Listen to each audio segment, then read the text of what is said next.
part 4 of Job, and then we'll have 2 more in this series on Job, and then it will be Easter. So part 4 on Job, and when it comes to Job, we're talking about some of the big questions that Job grapples with.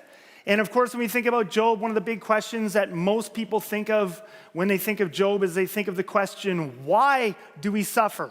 And certainly that is one of the big questions that Job deals with and that Job wrestles with. But in the case of why do we suffer, Job actually doesn't give us a lot of answers. It gives us some answers of reasons that are not answers to that question, but Job never gives us a clear answer to the why we suffer question. But there's another question that I think is just as big in the book of Job as the why question that often as Christians I don't think we think of that often. We've mentioned it a couple times in this series, but actually in the book of Job, one of the huge questions Job wants to deal with is not just the why, which it doesn't really give us an answer to anyway, but actually the how. A big part of what Job is doing is answering the question for us, how do we suffer in a godly way? How do we suffer in a good way? And last week, we looked at a huge key to suffering, like long-term suffering. We're not talking about there's some kinds of suffering that are acute suffering. It happens in a short period of time, and then you move on. But when there's long-term suffering, we actually looked at one of the keys. And we see this in Job. One of the keys to suffering well, to suffering in a godly way, is to learn to accept what has happened to you. Godly acceptance.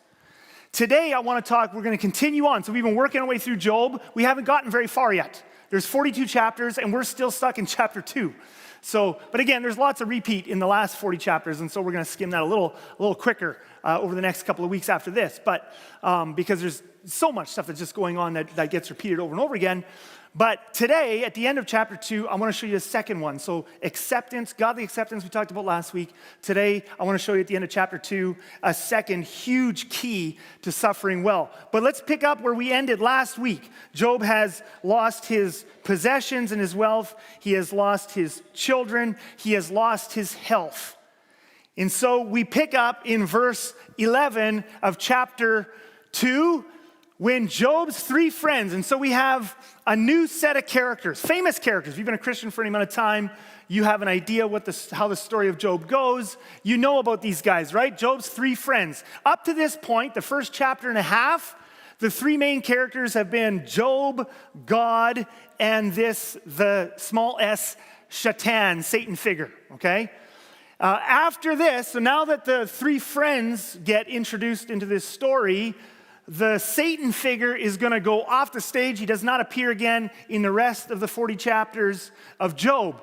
And in his place, we're going to have these 3 friends. Eliphaz, the Temanite, and Bildad, the Shuhite, and Zophar, the Nabothite, but no Mennonites, right? But we got a bunch of other guys. So anyway, heard about all the trouble that had come upon him, and they set out from their homes. Now, first thing we have to just get out of the way. Because most of us, again, are so familiar with the story of Job, we know about these 3 friends, and because we've heard this story so many times, many of us have had it very ingrained in us that these 3 friends are the bad guys in this story. And that's because at the end of the book, they're going to do a whole bunch of talking in the last 40 chapters of the book, and at the end of the book, they're going to argue with Job, and then at the end of the book, God himself is going to rebuke them and tell them to repent and ask for Job's forgiveness. And so as a result of all that, we tend to just think of these guys in a very black and white, simplistic fashion, that these are bad people. But I want to just take that, we got to stop thinking that way right off the top. Yes, over the next 40 chapters, they're going to say some stuff, and they're not going to be, the way they're going to minister to Job isn't going to be the most effective or the right way to do it, let's say. But these are his friends, and they're coming to visit him. They're not bad people. These are not enemies. These are not wicked people. These are not bad guys. In fact, look at, so they set out from their homes. Why did they set out from their homes? And met together by agreement to go and sympathize with him and comfort him. So these are his friends going to sympathize with him and comfort him. Yes, they're going to spend way too much time talking in the last 40 chapters of the book. And there's a rebuke in that, for sure. But these are not bad people. We should all wish for friends like this, that when things are going wrong, they come together to be with you, to sympathize with you, and comfort you. And this is no drive-by comforting. Look at this. Then they sat on the ground with him for 7 days and 7 nights. 7 days and 7 nights. Now, of course, again, with this story, there's lots of symbolic numbers here. Things are always happening in Job in 3s and 7s. 3 friends, and then the 3 friends come and they sit for 7 days and 7 nights. And the point is not to get all super literal with every single thing in Job. The point is 7 is the number of completion. 7 is the number of fullness. Like, I don't know, did they actually sit on the ground in the trash heap and actually literally sit there for a whole week? I don't know. But the point is, they were with him for like the fullness of time, 7 days and 7 nights. This was not just some drive-by, drop off a card and run, hit and run sympathy. They are really trying to engage with Job and to comfort and sympathize with him. These are very good friends. I mean, how many of us have friends who would sit with us for 7 days or 7 nights? Now, most of us wouldn't want any of our friends to sit with us for 7 days and 7 nights. All right, it's like 10 o'clock, time to leave, right? But the point is, these guys are really in it. They want to walk with Job. They want to comfort Job. They want to be with him, all right? Now, later in this book, they're going to get in trouble for talking too much, but that's not their problem yet. No one said a word to him, all right? That's going to come, and we'll look at that next week, why they feel, what triggers them that they feel they have to start talking and talking and talking and talking. But in the first part, they just show up to comfort him and no one said a word. Now again, trying to be overly literal with this can get, awfully strange. Like, they sat with him for an entire week and nobody said a word. Like nobody ever had to get up to go to the bathroom or, get a glass of water or whatever it is. That's not the point. And by the way, to take this literally and not say a word to a person, isn't that comforting? I remember, by the way, can someone just get me a bottle of water? I have something, my throat is just getting dry. So, but I think Orville's going to get it. But anyway, thank you. Anyway, we're 7 days, not saying a word. I remember one time in a sermon a number of years ago, I made an offhand comment about how when someone's going through pain or you visit someone in the hospital, that you don't want to spend all your time talking. Like, it's actually important to listen. And so I made some offhand comment that the most important thing to do when you visit someone is not to talk, it's to listen. And I had a gentleman who was a little socially awkward in the service listening to this, and he took this very literally. And he went to visit another gentleman from church in a hospital here in town who was in the hospital and suffering with some stuff. And he just showed up in the hospital room and applied my message very literally and just sat there and looked at him for an hour. Okay, which completely freaked the guy in the hospital out. He was like, that was the most bizarre visit. Thank you, Orville. What a good guy.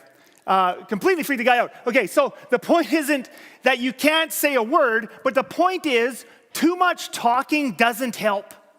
Isn't that true? And these friends are going to make that word, they're going to make that mistake yet in the next 40 chapters. But at first, that's not the mistake they're making. The truth is, when someone's suffering, one of the worst things you can do is just talk at them and talk at them and talk at them.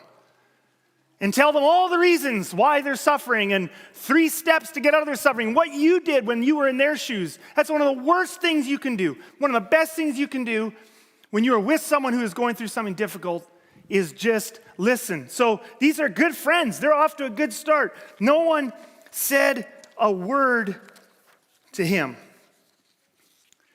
Now, the reason this is important, and again, not being overly literal, like say hi, have conversation, don't just stare at a person and freak them out.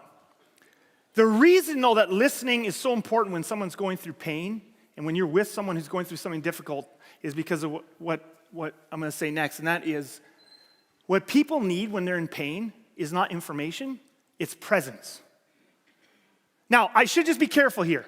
This is a very strong 3-word statement. All right? And usually very strong 3-word statements are not as true as they sound. It's not that information is never important. There is a place for information. There is a place for, even medical information or, mental health, therapy. There's some information. I'm not saying no information. It just presence, not information, looks way better on this screen than presence more than information. All right? So I like a little bit of hyperbole, but I'm just alerting you to that. Some information is fine and good. But overall, when a person is hurting, what they need from you as a friend, as a family member, as a fellow Christian who wants to walk alongside them and carry their burden, what they need from you is not a bunch of information, it's presence. It's connection. The last thing they need in that moment is for a bunch of well-meaning but ignorant Christians lining up to tell them lots of information like the following: God's got a good plan for your life. Do you know that that's one of the last things or when you've lost a loved one and then you got a bunch of Christians lining up at your door as you're, hurting because you're going to miss them, telling you, at least they're in heaven. At least they're in heaven, brother. At least they're in heaven, sister. That might be true. That might very well be true. But the point is, that's not what you need to hear in the moment. And do you know what? Saying things like that actually communicates to a person in the moment is it communicates, stop feeling sad. You shouldn't feel sad.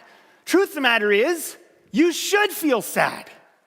When bad things happen, when upsetting things happen, you should feel upset. When sad things happen, you should feel sad. When discouraging things happen, you should feel discouraged. And so when Christians come along with information to explain to you, let me explain to you how God's good in the midst of this. You don't need to defend God to someone who's in pain. God can defend himself in due time. But when a person's in pain, they don't need a bunch of list of reasons why this is happening or how they could make it not go away. What they need in that moment is presence. People need to be allowed to feel their pain when bad things happen. Now, one of the reasons this is true is because loneliness and isolation make our pain worse. Loneliness and isolation make our pain worse. And by the way, being in pain often increases our loneliness and isolation. Those of you who have ever gone through anything hard, you know that when you're going through something hard, your life becomes more lonely. It might become more lonely because you feel shame. Maybe your marriage is breaking apart or something's happening with your kids and you feel shame or whatever it is and you feel lonely. You feel like your friends aren't like you anymore. Their life is going good, your life isn't. That can be a lonely feeling. Or if you have physical pain, that can be a very lonely thing. First of all, physical pain can make it harder to be around people. Being in the hospital, stuck in a hospital bed, can be one of the most lonely experiences. In all of this, because God has made us to be relational beings, loneliness and isolation make our pain worse. And also the reverse is often true. Pain often increases our loneliness and isolation. And that's why in the middle of it, we need people not just to come and talk to us. Let me tell you all the reasons this is happening to you. Shut up. Just hug me. If you're a hugger. Don't hug, or if you're not, then don't. But just presence is actually what we need. Now, we see this with Job. Watch when he goes through all this pain. He loses his possessions, his children, his health. And then look at how lonely this looks. Then Job took a piece of broken pottery and scraped himself with it as he sat among the ashes. And we talked about this last week. It says he's not sitting at home in the ashes, right? People didn't have ashes just sitting around in their home. Every ancient village had a trash heap, an ash heap, where they brought all the ashes from their cooking fires and stuff they were doing at home, and they put it there, and that's where people with disease, because remember, Job has a disease, and then if you had some kind of infectious disease, you were sent out there by yourself. It was very isolating. Because they didn't have hospitals. They didn't have anywhere for you to go. So Job now has gone through all this stuff, and then he's not even able to be at home with family. Never mind that he's lost all his kids. He's scraping himself by himself in a garbage dump. The loneliness, the isolation. Look at when they saw him, so this is his buddies, right? His 3 buddies, when they saw him from a distance. By the way, you don't see someone from a distance when they're inside their house. When someone's inside their house, you don't see them from a long way away. You only see them after you ring the doorbell and they open the door for you. They saw him from a distance. Why? Because he's in the garbage dump by himself. And when they saw him, the isolation, the loneliness.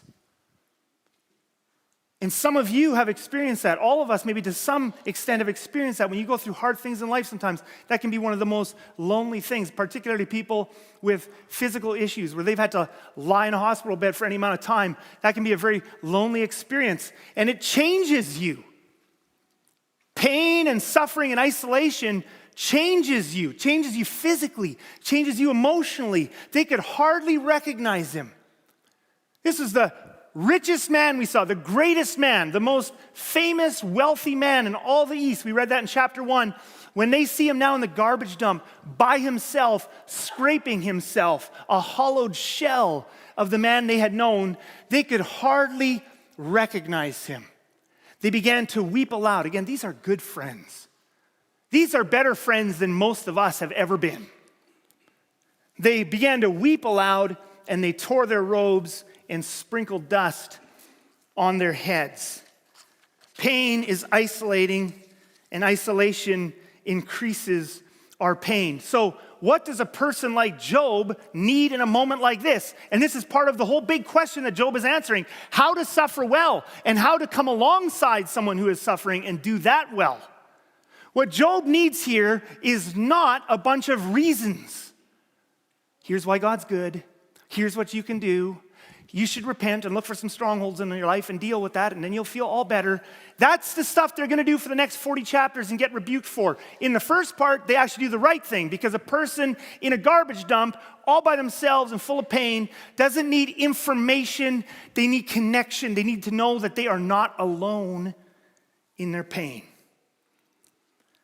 And the reason this is true, the reason we need presence, not information, has to do with the way God has created us. God has created, you can actually see this biologically and physiologically. You can see this in the very way God has created the brain, that he has literally designed you and I to be relational beings who need connection. And those of you who were here at the course on this last Tuesday night, Blake Williams got in depth into some brain science. I just want to cover something just super simple, all right? But if you look at the brain, I'm going to way oversimplify, okay? I'm not going to use, I promise you, I'm not going to use a single scientific word, all right? We're just going to use words like thinking and feeling, all right? But we can way oversimplify the brain and divide it into 2 parts, all right? Now, again, I have to remind you, the caveats. For anybody who writes me online, they're watching this online or something, that was wrong. Yeah, it's oversimplified. I mean, to be a brain surgeon is like 12 years of schooling. So we're not going to do that in depth. But we can oversimplify things, and we can look at the brain, and we can divide the brain into basically 2 parts. And if and the hand-fist model of the brain, which is what Blake kind of showed us on Tuesday night, but many of you have been exposed to that before. If you hold up your hand and you take your thumb, you put it inside the fist, you put the fingers around the thumb, this is a way of thinking about the brain, where the thumb is the part of your brain where emotions and instincts happen. And then the part of your brain, like when we think of what a brain looks like, the wrinkly part on the outside, that's your fingers there, that would be the thinking part of your brain. So the inside, the deeper core of your brain, that's where your feelings and emotions are. And instincts, we'll just call that the feeling part of your brain. And then on the outside, you have the thinking conscious part of your brain. So the thinking conscious part of your brain, that's the conscious things that you think. That's your grocery list. That's where your kids' names are. That's where your birthday is, all right? That's, I'm talking right now. This is all information and words. It's coming out of my thinking brain, and it's going to your thinking brain. Information, words, language, going to your brain, being received in the part that is thinking and words and language, all right? Now, the thing is, this deeper part underneath the thinking part, is a very powerful part of your brain. For example, if you've ever, had something fall off of a counter, like let's say a glass, most of you have had this experience, something like this, right? A glass of water or something, falls off the counter, and before you even think of it, it's just instinct. You don't have a conscious thought, the glass is falling off the counter. If you had that thought, it would smash, and then you would reach for it. But you don't think about it and then reach for it. You reach for it before you think. Or you're in the car, you see something in the corner of your eye, and you jam on the brakes or swerve very suddenly.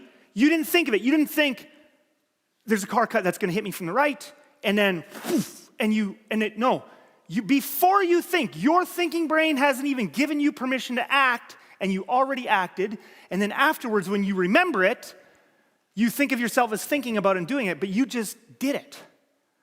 Now, on one level, if I just quickly rabbit trail here for just a moment, and I really shouldn't, on one moment, that's kind of disturbing that your brain does stuff before you think about it.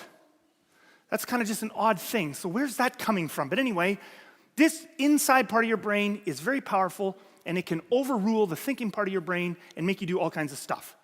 Also in there, besides just your instincts, anger, fear, your emotions, and of course, when that stuff gets riled up, literally, we have a saying for this, it's called flip your lid. You lost your mind, bang, you're not thinking rationally anymore. The thinking part of your brain is completely disengaged, and you're just freaking out, all right? Feeling parts of your brain, thinking parts of your brain. Now, here's the thing. When you are in pain, when you are suffering, could be physical pain, could be relational pain, could be emotional pain. Guess where that pain is not felt? In the thinking part of your brain. Because the thinking part of your brain is the thinking part of your brain. Pain of every kind is felt deeper in the brain, in those feeling instincts, emotion core of the brain. So guess what? When someone's in pain, you talking words to the word part of their brain, guess how much that's helping? If anything, it's probably annoying them. You're just talking blah, blah, blah, blah, blah. And the thinking part of their brain is getting, oh, that's great, this is great, but I'm already fine. It's not the thinking part of their brain that's freaking out. It's the feeling part. And you can't reach the feeling part. Now, I'm not going to say at all. Again, there's got to be careful with these all or nothing statements. It's not that words don't matter to the feeling parts of your brain, but words by themselves and information are not what touches the inner part of your brain. So God made you to be relational. Now here's the amazing thing about the way God has made your brain and the way God has made us that just shows us how relational we are, how relational God is. Those deep parts of your brain, although they can't be reached very easily or not very well by people talking words to you, it's amazing what happens when you're with someone you trust who just sits with you and cares for you and listens to you. That lights up the deep inner cores. That presence, that caring presence, lights up, goes past the thinking parts of your brain and touches to the deepest core and parts of who you are. And can bring tremendous healing and peace and strength to your brain. And so what we need is caring presence, which of course Paul talks about, right? Galatians chapter 6. Paul says, carry each other's burdens. Now I want to just stop there for just a moment because, again, some Christians, every time you get sick or go through something, happily, we should all pray. Our first instinct should be, God, heal this. Absolutely. Tell God what you want. God, heal this. God, do a miracle. Put my marriage back together. Do this, do that. Always when you go through something bad, ask God for what you want. Ask God for healing. No problem. It's what you should do. It's what we should do. And we should do that for each other. You're just waiting for the but. The but is, as I keep saying throughout this series, the book of Job is big on this. The but is, a lot of the time, that prayer doesn't get answered the way you want, that you get this miracle where everything just happily goes away. That's just fact. If that wasn't true, why would Paul have to say this? Paul doesn't say, hey, if you have a problem, just pray and it will go away. That's not what he says. He assumes you're going to have problems, and he assumes that lots of the time your prayer will not get answered. So he says, carry each other's burdens. We wouldn't need to carry each other's burdens if you could just pray and not have pain anymore. Then we wouldn't have burdens. We wouldn't need this advice. Paul actually just assumes, yes, pray for healing. We should always do it. We should always tell God what we want, and we should never feel guilty for that ever. But there's a big but there. The fact of the matter is, at some point, you realize lots of the time, God doesn't do exactly the miracle you were hoping to get. And as a result of that, we do go through pain. And what is required of the Christian church is carry each other's burdens. Why? And in this way, you will fulfill the law of Christ. The greatest commandment is what? To love God and to love people. That's the greatest commandment. And to fulfill that law, how we do that is when someone I know or love is going through hard things, I enter into the hard things with them and I help them carry it.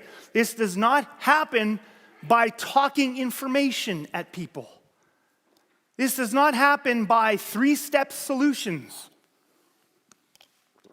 Which unfortunately, again, and there's lots of great preaching out there on miracles and all sorts of stuff. That's great. Great messages on that. But sometimes you only hear that message. You don't hear the other message, which is people who are in pain don't need 3 steps to a miracle. They need you to just be there for them. Be there with them.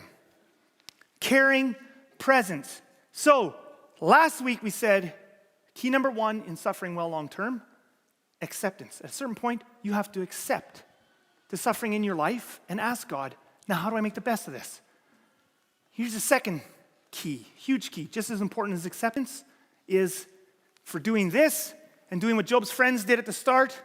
Key number 2 for suffering well is actually something you don't do for yourself. It's something we do for each other. Actually, empathy, it's the way God wired your brain. He wired your brain to be helped by empathy, to be healed and filled and touched by another person's empathy. Carry each other's burdens. We need each other. It is absolutely miraculous. And there's been so much research done into this, by the way, as well. Science is, just catching up with the Bible and some of these things. What happens in your brain when someone who cares for you just feels with you what you're feeling. That's empathy. It's powerful. It goes right past the thinking parts of your brain. It goes right to the core. It's transformative. Now, how do we do this well? How do we do empathy well? How did Job's friends do this well at the beginning, even though they failed shortly thereafter? But in the beginning, they got it. No one said a word. They sat with them, and no one said a word. How do we do this well? Let's finish this sermon with 3 practical points. And the first one is listen. I don't know how many of you have seen that stupid YouTube thing. Listen, Linda. How many of you have seen that clip? First of all, I hate that little kid calls his mom Linda. And everybody laughs when they see that clip, and I just want to choke that little kid, but I wouldn't do it. But anyway, listen, Linda. No. You shut up. No, okay. So we're out of empathy, completely out of empathy here. Empathy does not start with talking. It starts with listening.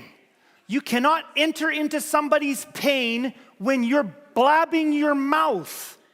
You can't. Some of you have such good advice. It's just so good, and it's totally useless. Because you just blab advice. And I'm sure all of it's great. Write a book. But when someone's hurting, they actually don't need your advice. By the way, there is a place for advice. You know when that place is? After you've listened so long that they asked you for your opinion. You know how long you listen before you give advice? You earn the right to give advice. You have to earn the right by listening. Job's friends spent 7 days and 7 nights with him, and they still hadn't earned the right. God had to rebuke them later. You earn the right. I remember when I began to start to learn this lesson, and I'm always learning it, and hopefully I'm learning and getting better and better at it, but in the early years of being a pastor, I would just meet with people, and I thought it was my job to talk. So as soon as you got out of your mouth what your problem was, now it's my job. Here's the Bible verse, confess your sins and get it together.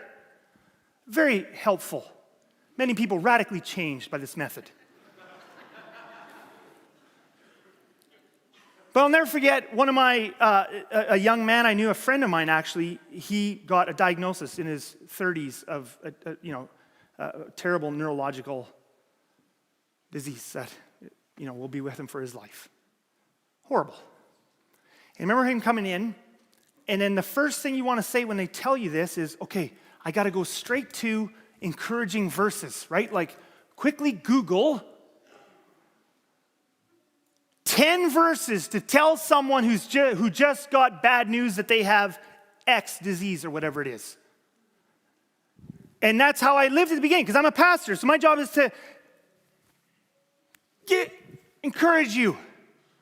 Actually, your job is not to encourage someone who's in pain, it's just to be there with them.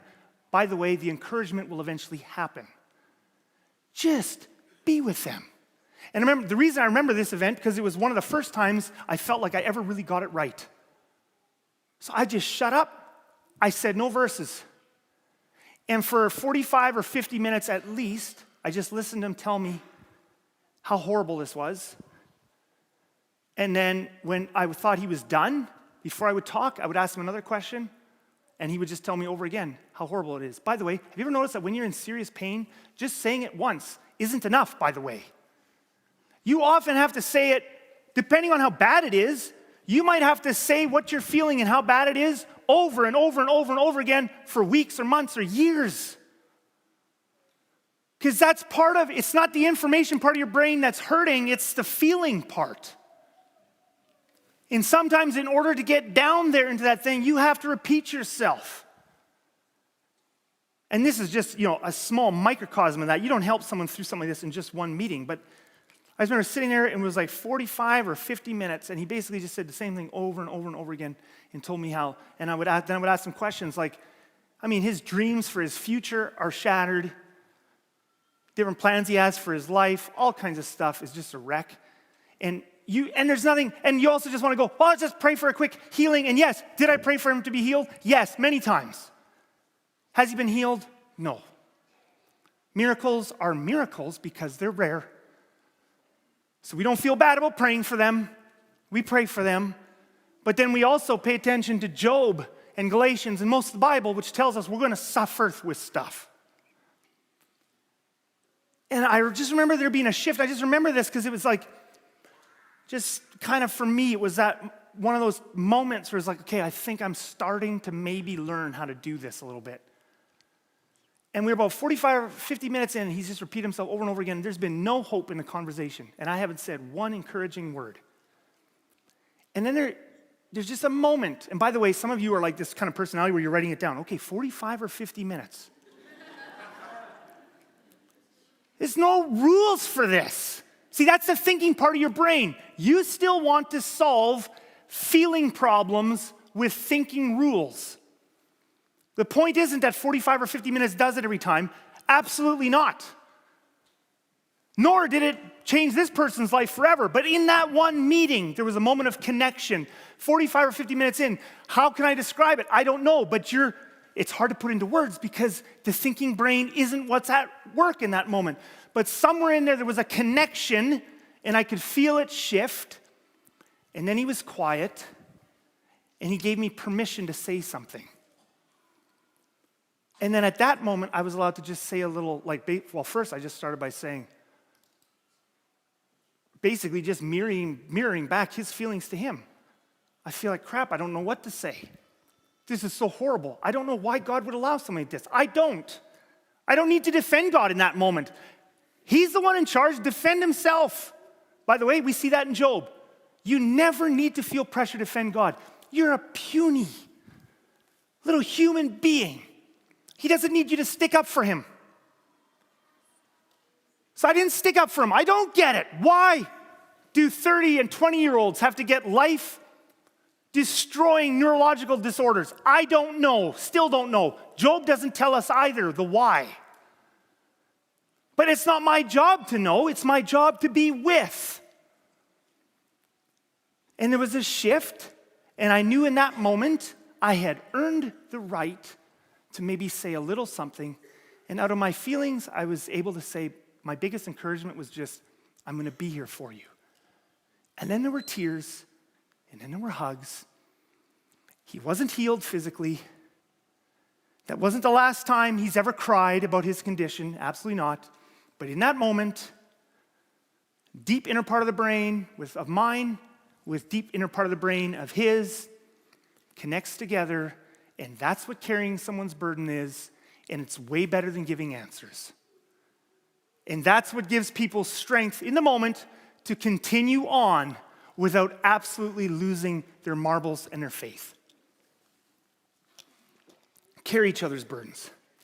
Now, when I say listen, I don't just mean listen to what happened, even though that's part of it. You're listening for something very specific. Listen for what's going on inside the person. It's the inner life that you're connecting with. It's not just important what happened to you. That's part of it. You want to hear what happened. But what you're listening for is, how is this affecting you? How are you hurting? What are you feeling? What are you grieving? What are you worried about? That's the inside world. The inside world is what's happening in this little thumb part, core of the brain. You're not just listening for what, you're listening for that inside world. And by the way, again, don't be a robot. Please do not go up here and be a robot. You're going through pain. Let me pull out my list of emotions. Are you feeling disgust or despair? Are you feeling anger or sadness? This will not do.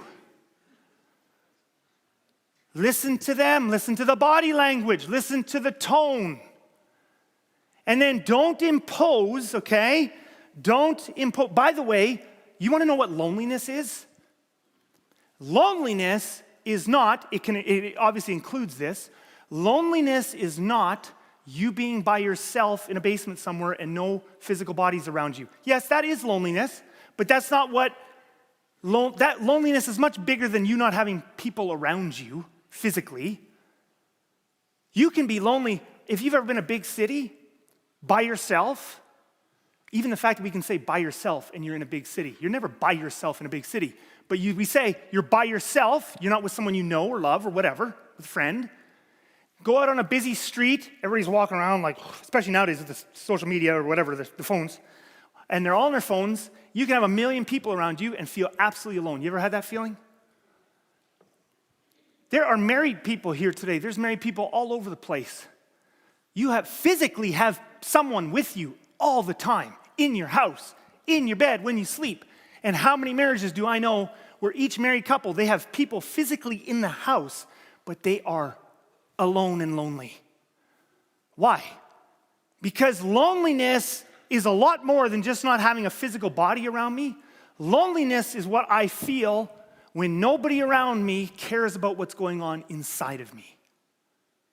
When I feel like the people around me don't care what I feel, don't care about what's going on inside of me, that is loneliness.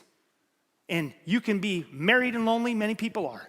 You can be in a house with roommates. You can be at a big workplace with hundreds of employees all around you. And if nobody cares about you and what's going on inside of you, your hopes, your dreams, your worries, your this, your that, you are lonely. What we need is empathy, people that will care about what's going on inside of me. And when I'm in pain, that is connection. That's the opposite of loneliness. And that is tremendously healing. But now there's something else we need here with this. It's not just listening for what's going on inside the person. All right? With that, and I've got to close this up now, we need two other things with that. It's accept and feel. We have to accept what they're feeling and not judge it. When someone, this is where so many of us shut down connection. You shouldn't be feeling angry. We judge what they're feeling. That shuts down connection. That is lonely. Or we want them to feel what we would feel if we were in their shoes. Guess what? They're not you, and their feelings are their feelings. So they're allowed to be upset or angry or sad in their situation. And then lastly, we enter in with them. Empathy means then we don't carry the whole thing in an unhealthy way, but we feel with them. We enter into their inner world and we feel with them. Now you say, but I can't do that. What if I don't accept the way they're feeling or behaving? What if I don't like the way they're handling things? Don't I need to tell them that first? I need to stand for truth. I need to stand for truth, and after I stand for truth, then I can love them. Guess what? Once you've stood for truth that way, you've cut off the connection, you think you're going to love them afterwards, that part of their brain that's going to receive love from you is cut off and cannot receive the love. After you've cut off the empathy, you can try and love them all you want. It's just going to feel hollow to both you and them. So let me finish with a story. A number of years ago, one of my boys, when they were very young, I came home from church. It was almost supper time. I forget actually what the exact content was, but I asked them something about their day. They gave me an answer. Later on during supper, I find out that what the story they told me was a lie. Now, what do you do in that moment? You're all going, what do I do? Some of us lose our minds. We can't stand for lying. Boom. You just told me a lie, you little, whatever it is. I'm sure you say wonderful things. You just lied to me, you little, and then this is where we get, because all of us as parents, we don't want our kids to be liars, because lying is bad. So this is where I get mad at you.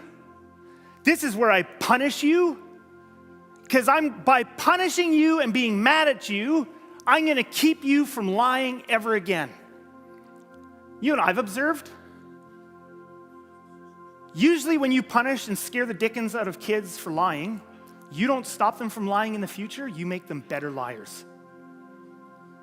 That's just the honest truth. You want to know why? Most lying happens because what? You're scared. So, when you come down hard on someone for lying, and the reason they lied is because they were scared, you now scare the dickens out of them, and you drive them further down so that they just do a better job lying in the future. So I'm sitting at a supper table, and this cute little guy, it was a lot of years ago. They're not that cute anymore. I mean, they are, but I'm not allowed to say it, so I don't. And now I'm analyzing, shoot. Now I'm thinking, I wonder why he would have told me that lie. And it occurred to me, I'm like, I bet you he thought I was going to shame him.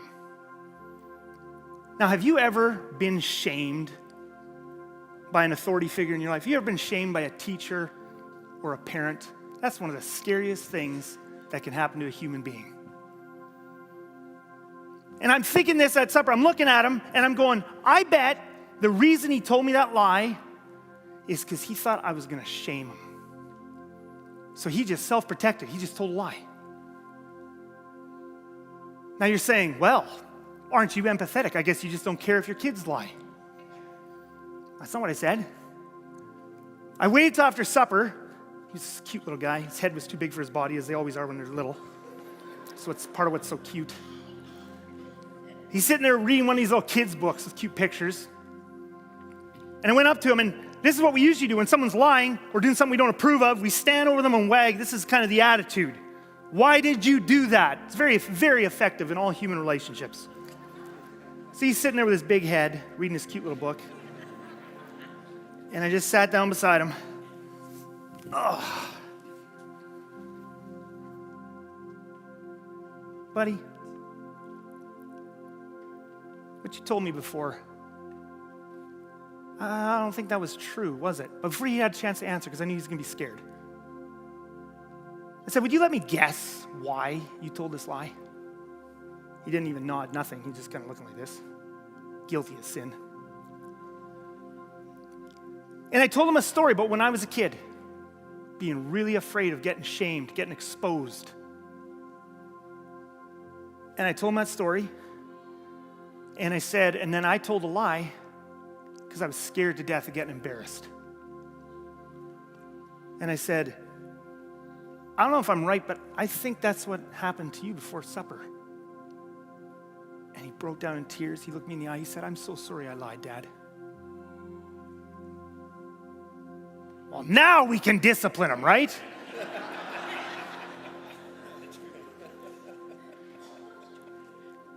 Why would I need to discipline him now? He gets it. He gets it a lot more than if I would have yelled at him. And he buries his head on my shoulder. I give him a big hug, and everything's okay.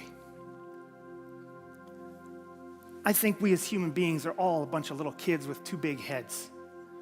They're scared of being ashamed and scared of being judged and scared of being condemned. And of all the people in the world who should not be adding to that, it's us who call ourselves followers of Christ.